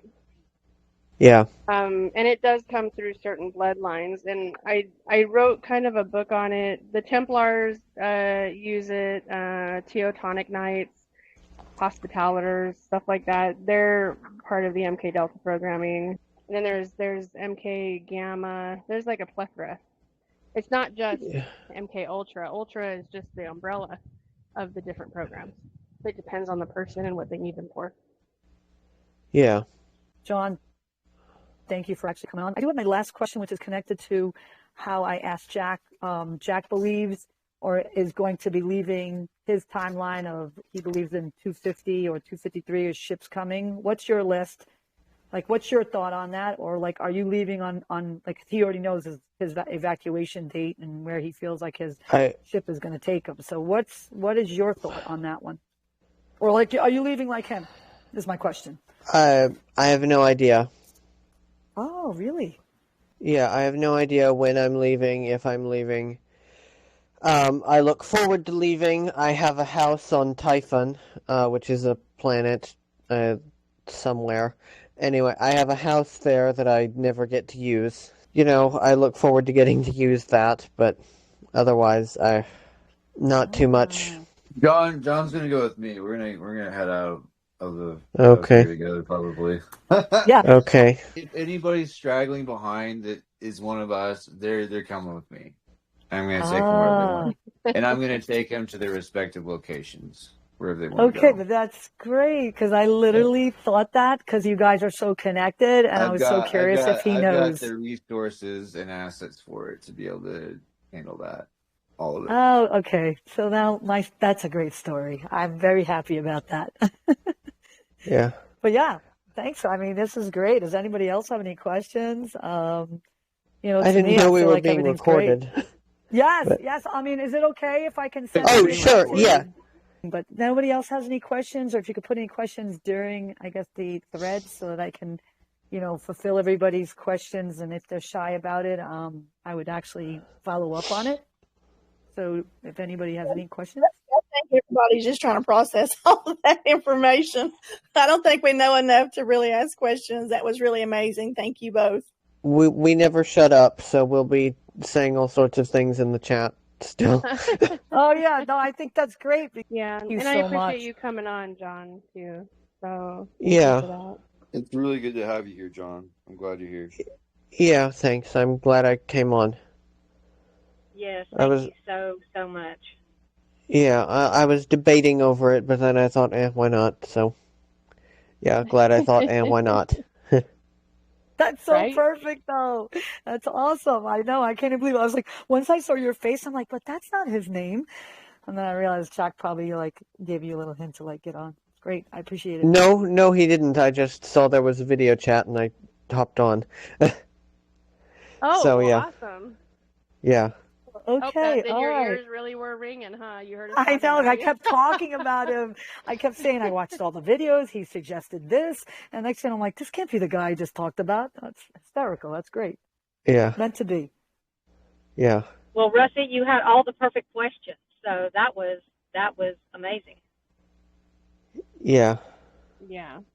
I have notebooks of you don't even understand how many notebooks I have of questionings. Every conversation, I'm like, oh, we got to talk about this. And I'll get downloads every morning. So I had no idea. Mary just called me and said, what did you want to talk about? I go, oh, I got a million things. I got a notebook. So We've talked about having a t-shirt company. John's got some sayings. exactly. Yeah, Yes. we're gonna Right. do Yes. that Yes. at some point. Listen, I have my own little t-shirt, big ass printer I have. And I totally believe that because people don't realize that the vibration of a t-shirt can really spark someone's day. Are you on the West Coast or East Coast, John? I'm in Texas. Oh, okay. Well, I didn't want to give out your exact location. I'm going to be on the West Coast area. I'm not going to say where yet. I'm going to be there soon, briefly, and then I'm moving out of the country. So. Oh, bummer. Yeah. I was gonna say I'm having a conference, and I was gonna say, why don't you guys come? That would be fun. It's just nice if other people come, and I don't have to be the only one talking. Yeah. Yeah. Because I was in the future programs with the space stuff, and I know you guys were more in the past and the present timelines. So, but it's interesting. We were jumping everywhere. John Right. and I all over the place. And when you're off planet, it's hard to tell what time period you're in. Exactly. Yeah. I only know because I was on Terra 3, and that's the future timeline. Okay. So, yeah, that was my port. Yeah. Well, no, it wasn't positive when the first few jumps. Hey, John, what was the name of Earth that was the worst version possible? It was still called Terra 3, but it was run by Asiatica in the timeline I was in. Mm-hmm. And they only had 1.3 million people in our entire galaxy. It was an absolute galactic takeover. So that's why I was brought there to try to figure out how to stop it, change it, or do whatever. Yeah. Yeah. Wait, is that the Arasaka cyberpunk future that we were in? No. No? Okay. No, there was way more than 1.3 million people in that. Yeah, I was going to say there's way more than that because I was like, hold on. Right, Yeah. and that's why I was saying in the Mars project when you said only 50,000, and I was like, that's the King's timeline that I'm combating here on Earth right now. And then, but because the timeline I had, 160,000 people got off the Earth, and there was this whole battle on Mars, and it was all set up. The resident alien known as Elon Musk was part of it, but the whole thing with Mars on my timeline, because I have a 700-year looking glass history access, and it was a really bad timeline. They wiped out all the black people. They wiped out most of the Hispanics, Latins, Indians. A very few white people survived, but they turned them into cyborgs. But when we jumped into that timeline, we were literally implanted with some device like in our neck next to our cerebral core, and if we tried to escape or had the thought of escaping, they would blow our head off. Okay. Yeah, so it was bad. Like absolute control. I have the names of the rulers, like who the presidents were, the mostly females, which was terrible. Yeah, it was not a good timeline. I have an SSP dictionary set up. I'll post it in here. So y'all will know what I'm talking about, and I won't have to constantly tell you what I'm talking about. Yeah, actually do that, because I'm a big researcher and I love reading. So I'm at that point where, all the things that I have like witnessed in my experience, my out-of-body experiences, are literally connecting to the things I'm reading. And that's why, the heavens told me you need to start explaining the minutia of the Montauk projects. But I didn't realize that when Jack said everything's like really based on that, I'm like, oh, okay, so the heavens were right. So. Well, it was good to come on. Well, thanks. And thanks everybody else for coming on. We'll go ahead and close this down because now we're in the 2 hours and we could stay on for days. Exactly. I'm going to start busting out the space portal and be like, okay, we're going to talk about this. Oh, just so you guys know, the Native Americans got here 11,000 years ago, and the moon at the time, according to this new space portal thing that I have, it was like Ellis Island. They were waiting for permission to come to Earth. Huh. So, yeah. Interesting. I have the original Indian bloodlines, and I'm only saying that because I did my genealogy, and I'm connected to a few of those original survivors. I don't know what planet they came from yet. I'm still trying to dig into that whole thing, but or what solar system even. I think it did tell me the solar system, but I'll have to go back and look. I've been on that world. I have a particular recall about being on their home world. Yeah. So that's why they like the angels so much, but not the good angels. I don't know what that is about. They work with the sacrificial angels. For some Interesting. reason. Yeah. Huh. So, all right. Well, again, thanks, Jack and John, and Rusty, as always. We'll go ahead and let you guys go. Awesome. Right. Thank you all. Thank you, John. Yeah. Good having you again, brother. Yeah, you too. I'll talk to you soon, Jack. We have stuff to discuss.